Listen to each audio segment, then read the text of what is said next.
Hi, this is Mr. Payton. Welcome to the Science of Everything, episode 20. I want to talk about the science of greatness. I have a very simple term for greatness. It's being good consistently.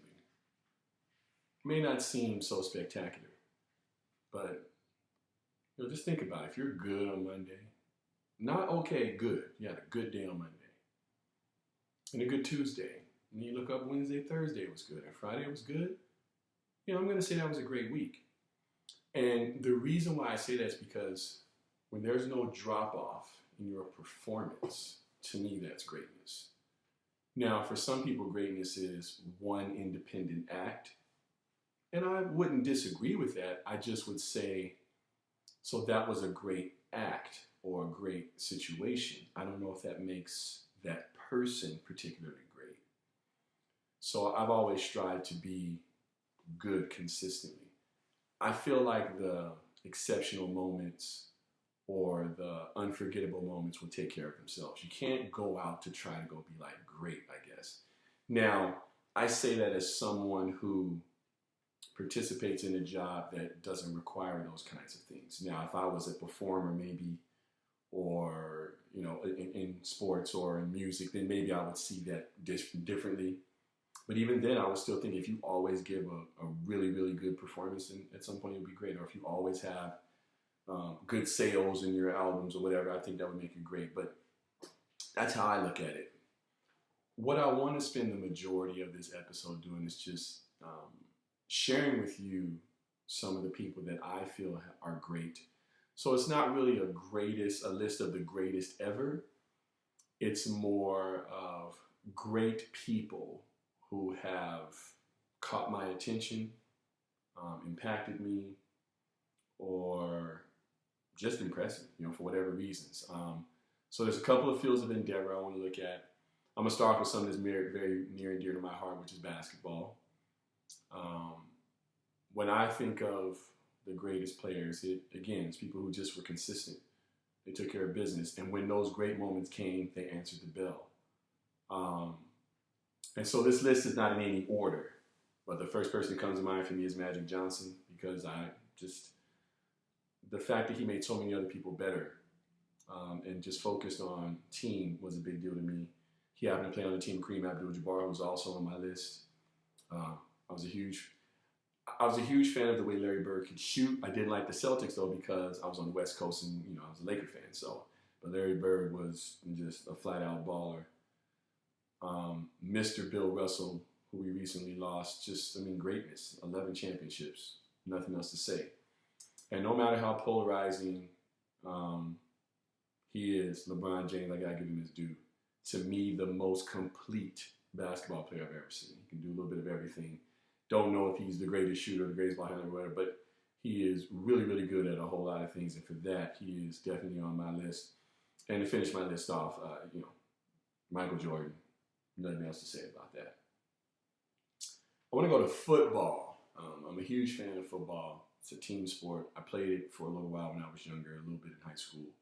But I just can appreciate what those men have to do to be successful. So I'll start with Tom Brady, who I would consider to be not necessarily maybe the greatest quarterback, but I think the greatest leader that football has seen. Because, I can argue that Peyton Manning was better when they were going head to head, but in terms of leadership, I don't think anybody has done it better. He's done it in a number of different situations. There's been years where he had high stats and years where he didn't have the greatest stats, and so I just think that's a big deal. My next person, a lot of people don't know about, I grew up playing offensive line because I was a heavier kid, so Anthony Munoz stood out for me. He played for the Cincinnati Bengals. It's just, for most people, he's simply the best offensive lineman that's ever lived. I got to put Jerry Rice in there, best wide receiver I ever saw. Jim Brown. Whenever I think of Jim Brown, I always think of one commentary that I saw. There was a linebacker back in the day, played for the Bears, I believe, Dick Butkus. He was considered to be a really tough dude. Like he was the man people were afraid of. I just never forget him saying, "I never wanted to tackle Jim Brown," and that to me tells me everything you need to know. Linebackers don't say that about running backs, and so all the stats and everything else tells you who Jim Brown was. But a comment like that puts you on a different level. Lawrence Taylor, for me, defensively, right up there with my man Mike Singletary, but I give Lawrence Taylor the nod. Just exceptional, phenomenal athlete. Just changed the game, changed what we thought a linebacker could be. And then I got to give it to my man, who might be the best football player ever, just because he can play two sides and the level he did at. Got to give it to Deion Sanders, man, prime time. That guy, if you haven't seen film on Deion Sanders, then, I'm not sure you're really into football. So those are my sports folks. I want to finish off with my leaders. I'll start off with a gentleman first. And again, in no particular order, and it doesn't mean that if I say these people that I don't like others. These are just people who stood out for me. I'm going to start with Sir Winston Churchill. Reading some of the things that he's done and actually reading some of his writings. I don't even know how a human being could do so many things as he did. And a lot of people likened him to the next person on my list, Abraham Lincoln. They were just very, they were statesmen, and they just had so many skills in terms of communication and language and their ability to change the minds of men and women in the way they were able to lead their respective groups. I just always have been impressed. Mahatma Gandhi,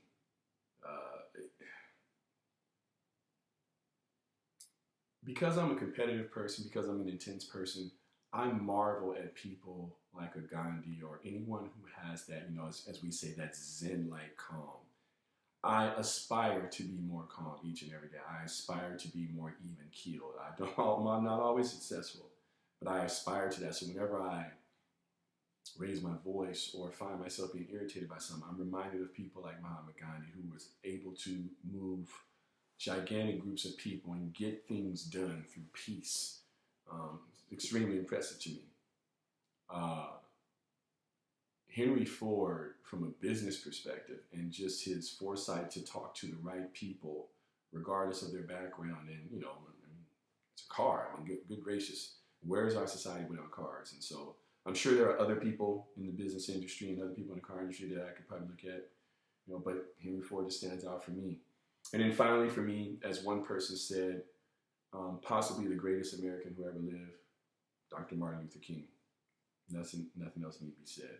He just, for me, when I was a little kid, he was the only person that I looked at and said, okay, that's someone to aspire to. As much as I like sports, I didn't want to be those people. I did want to be Dr. King, though. I thought I could be something like that. And so he's just always been an icon and someone that I aspire to be more like.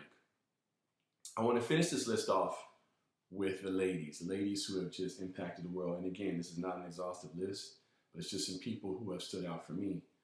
I'll start with Sandra Day O'Connor and her contributions and her leadership and her courage to be in a field where women were not allowed, to be such a leader and such a successful practitioner of law at the highest level is extremely impressive. I go to a Mother Teresa, again, just the ability to care for others. If you've never done it, if you've never been in a field where your job is to care for others every day, it's a remarkable thing to be able to have the strength to continue to do that day after day. From a historical perspective, I look at people like Harriet Tubman, just the level of strength she had to have to just continue to be resilient, continue to be hopeful, resourceful, everything. Queen Elizabeth, interestingly enough for me, to have been a monarch so long in such a time as we've had over the last, 50 years, I'm only 47, but the last 50 years, and we just lost her recently. I was struck by how emotional people were because, here in the States, we think of those positions like king and queen as just, they're just holding a position. What do they really do? That's our naivety here in the States. Clearly, she had an impact because people were weeping and sobbing. That's not to say if we lost, a sitting president that people wouldn't be sad, but the outpouring that I saw tells me that whatever it is she did and whatever in whatever regard people had her in, it meant something. And again, I just have enough sense to recognize that. I don't know a great deal about her. Just some of the things I've read. It's basic stuff, but I'm not in the UK. I don't know intimate information. But if someone has that type of following, as old as she was, and in a place like that where it could be easy to just be like, okay, yeah, whatever, that means something. And my final person that I have on the side of the ladies is Oprah Winfrey. She has changed what women of all walks, let alone women of color, believe that they can do. What she's done in the business realm and leadership and philanthropy is unparalleled in my opinion. And I believe that she has spawned an entire generation of forward-thinking young women. I told you when this thing started, the science of everything, that I would do exactly that. Show that science is in everything. And what all I mean by science is the mechanism, the strategy, and how things work. I really do think there is a science to being great, and that's why I shared that list with you, because I think all of those people have figured that out. I don't think any of them said, well, I'm going to be the greatest. I want people to look at me. I think they all just went about their job a certain way. They went about their task a certain way. They went about their calling a certain way. And I think that's something that we all should aspire to. And that's all I'm trying to do with even this set of episodes, this set of videos, these lessons, whatever you want to call these. I'm just hoping to put something positive out in the world and hoping that it reaches someone. So thank you very much for your attention. I hope it was of value to you. Have a great day.